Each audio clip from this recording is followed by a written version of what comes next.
ज्ञानतिमिरन्धस्य ज्ञानाञ्जनशलाकया चक्षुरुन्मीलितं येन तस्मै श्रीगुरवे नमः। श्रीचैतन्यमनोभीष्टं स्थापितं येन भूतले स्वयं रूपः कदा मह्यं ददाति स्वपदान्तिकम्। वाञ्छाकल्पतरुभ्यश्च कृपासिन्धुभ्यैव च पतितानां पावनेभ्यो वैष्णवेभ्यो नमः। जय श्री कृष्ण चैतन्य प्रभु नित्यानंद श्री अद्वैत गदाधर शिवासादि गौर भक्तवृंद। हरे कृष्णा कृष्णा कृष्णा हरे हरे, हरे राम राम राम हरे हरे।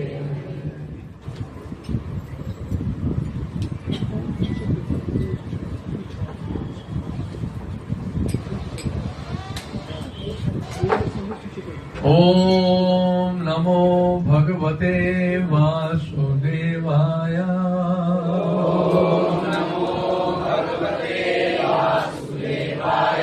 ओम नमो भगवते वासुदेवाय। ओम नमो भगवते वासुदेवाय। ओम नमो भगवते वासुदेवाय।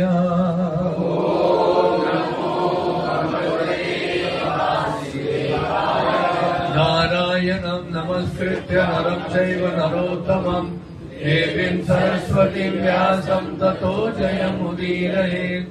नस्य प्रायेषु अभद्रेषु नित्यं भागवत सेवया भगवती उत्तम श्लोके भक्तिर्भवति नैष्ठिकी। हरे कृष्ण।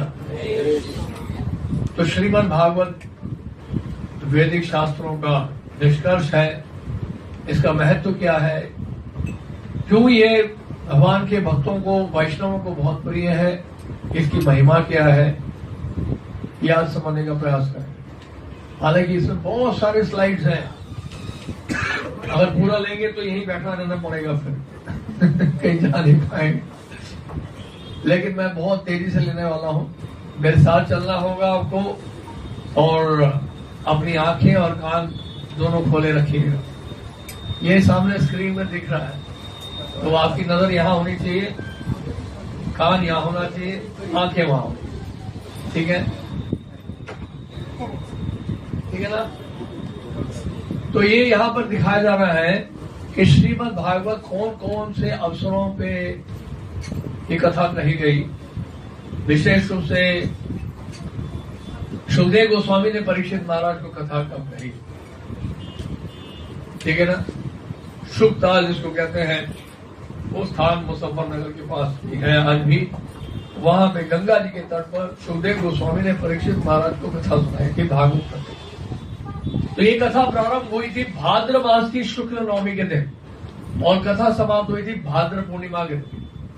इस वर्ष 2026 26 सितंबर 2026 को भाद्र पूर्णिमा है, तो उस दिन समापन हुआ था श्रीमद् भागवत कथा का। और एक हफ्ते पहले सुखदेव गोस्वामी ने कथा प्रारंभ की थी। तो भाद्र मास की शुक्ल नवमी में कथा प्रारंभ हुई, और भाद्र मास की नवमी के दिन जो है कथा की समाप्ति, ठीक है ना? तो ये श्लोक है पद्म पुराण से। शौनक उवाच शुकेनोक्तम कदा राज्ञ गोचरणेन कदा पुनः सूर ऋषये कदा ब्रह्मन् छिंदी में संशयम स्विमम। शौनक जी ने कहा, सूत जी, सुखदेव गोस्वामी जी ने राजा परीक्षित को, गोकर्ण ने धुंधकारी को, और सनकादि ने नारद जी को किस किस समय ये ग्रंथ सुनाया था, मेरा यह संशय दूर कीजिए। बहुत सारे श्लोक सुनेंगे आप, ठीक है ना? थकेंगे तो नहीं? सुनाने वाला शायद थक जाए, लेकिन सुनने वाले नहीं थकते। सूतोवाच आकर्षणा निर्गमा त्रिंशत् वर्षाधि कगतेल कलौ नवम्यां तो न फसे च तथारंभं शुको करोत् सूत जी ने कहा, भगवान श्री कृष्ण के स्वधाम गमन के बाद कलयुग के 30 वर्ष से कुछ अधिक बीत जाने पर भाद्र मास की शुक्ल नवमी को सुखदेव जी ने कथा आरंभ की थी। ठीक है ना। परीक्षित श्रवणान्ते च कलौ वर्ष शतद्वये। तो इस तरह से ये कथा प्रारंभ हुई थी शुक्ल नवमी के दिन और भाद्र मास की पूर्णिमा के दिन कथा का समापन हुआ था।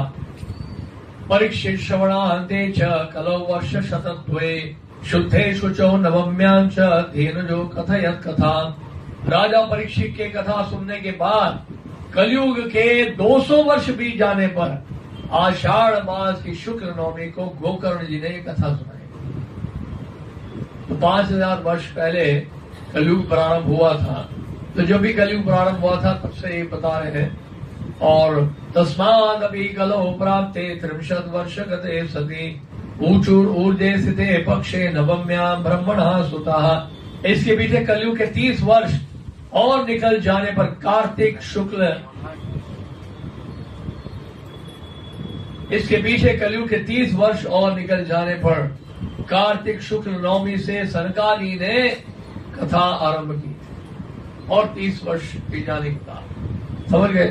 तो इस तरह से अलग अलग अवसरों में ये कथा कही गई थी, श्रीमद् भागवत कथा। श्रील प्रभुपाद जी ने श्रीमद् भागवत का अनुवाद अंग्रेजी भाषा में किया। अनुवाद शब्दार्थ यानी कि शब्दार्थ और अनुवाद और तात्पर्य श्रील प्रभुपाद जी ने दिया है। और श्रील प्रभुपाद जी ने भागवत के 10वें स्कंद के 13वें अध्याय तक अनुवाद किया था। उसके बाद श्रील प्रभुपाद जी के शिष्यों ने उसको पूरा किया है। और आज श्रीमद् भागवत जो है अनेक भाषा में उपलब्ध है, यहाँ तक कि चाइनीज भाषा में और उर्दू भाषा में भी उपलब्ध है। यह है श्रील प्रभुपाद जी का चमत्कार। ये ग्रंथ जो है आज अंतर्राष्ट्रीय भाषाओं में उपलब्ध हो रहा है। उसके देखिए आप कितनी बड़ी बात है। तो श्रील प्रभुपाद जी ने इस ग्रंथ को बड़ा महत्व दिया। और राधा दामोदर मंदिर में प्रभुपाद जी जब रहते थे, पहले तो श्रील प्रभुपाद जी पत्रिका छाप रहे थे प्रदर्शन, और उस पत्रिका को छापने के लिए प्रभुपाद वृंदावन से दिल्ली आते थे। छिपीवाड़ा में जो अभी मंदिर है, उस पुरानी इमारत में श्रील प्रभुपाद पहली मंजिल में रहते थे, फर्स्ट फ्लोर में। और वहां से फिर श्रील प्रभुपाद चावड़ी बाजार जाके कागज खरीदते, इस भगवत दर्शन पत्रिका छपाते प्रिंटर के पास जाके, उसके बाद स्वयं उसका वितरण भी करते चांदनी चौक में, कनॉट प्लेस में, कई स्थानों। एक व्यक्ति ने, एक आम आदमी ने, आम आदमी मतलब आम आदमी सड़क पे चलता हुआ आम आदमी, उसने कहा, स्वामी जी आप ये पत्रिका वगैरह वितरण कर रहे हैं, लोग पढ़ेंगे पता नहीं, लेकिन बाद में कूड़ेदान में डाल दें, आप कोई पुस्तक क्यों नहीं लिखते हैं? श्रील प्रभुपाद जी ने कहा बात तो सही है।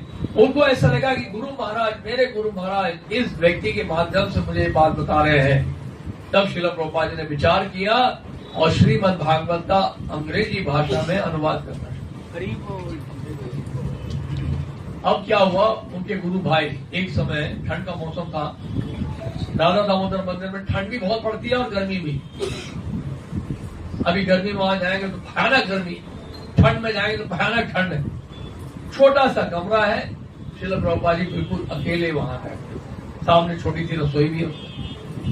तो प्रभुपाद रात्रि को बैठकर श्रीमद् भागवत का अनुवाद कर रहे थे, भागवत का प्रथम स्कंद। इस्कॉन की स्थापना से पहले की बात है ये।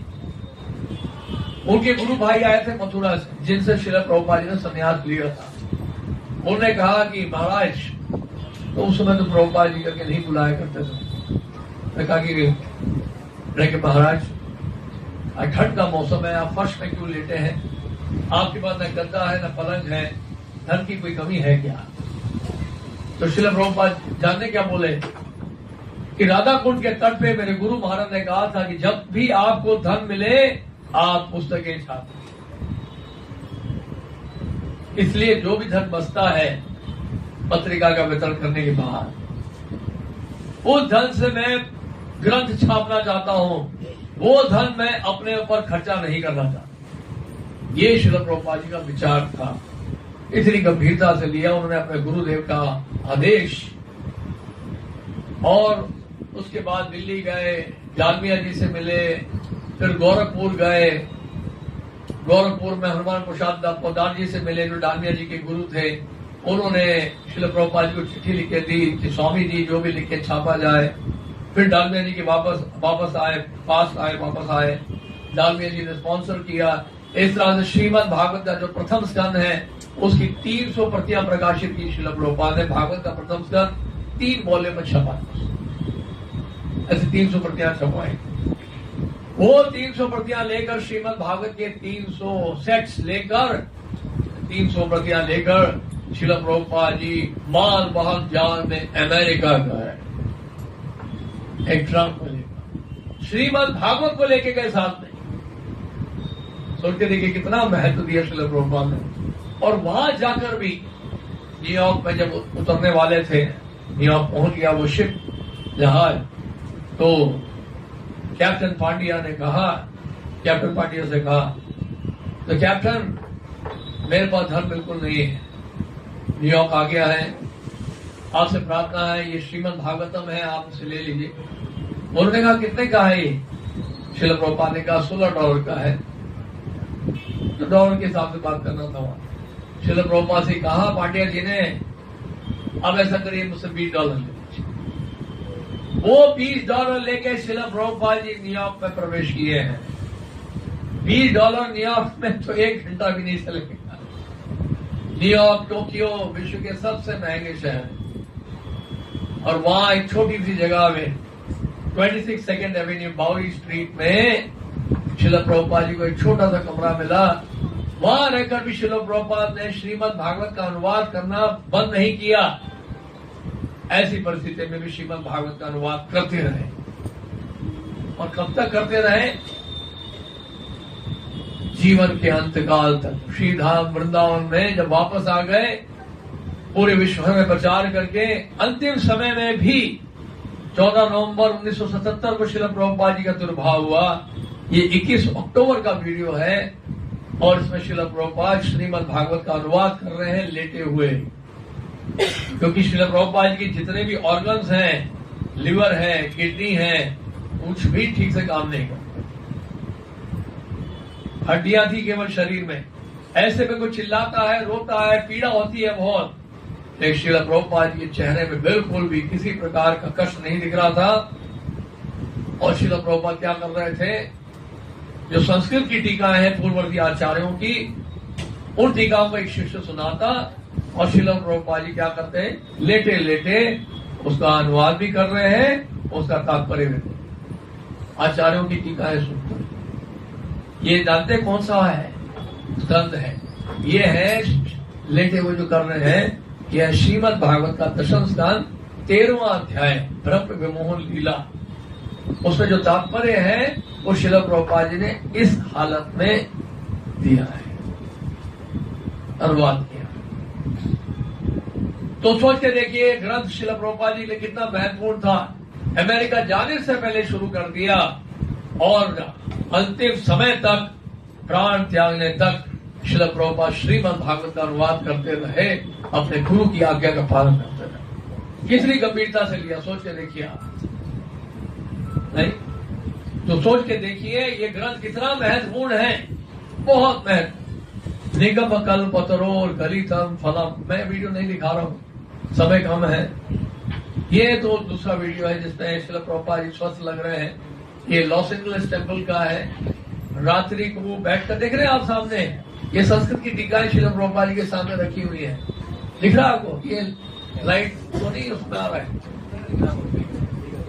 लाइट बंद करेंगे तो स्क्रीन में दिखेगा, नहीं तो केवल लाइट ही दिखेगा।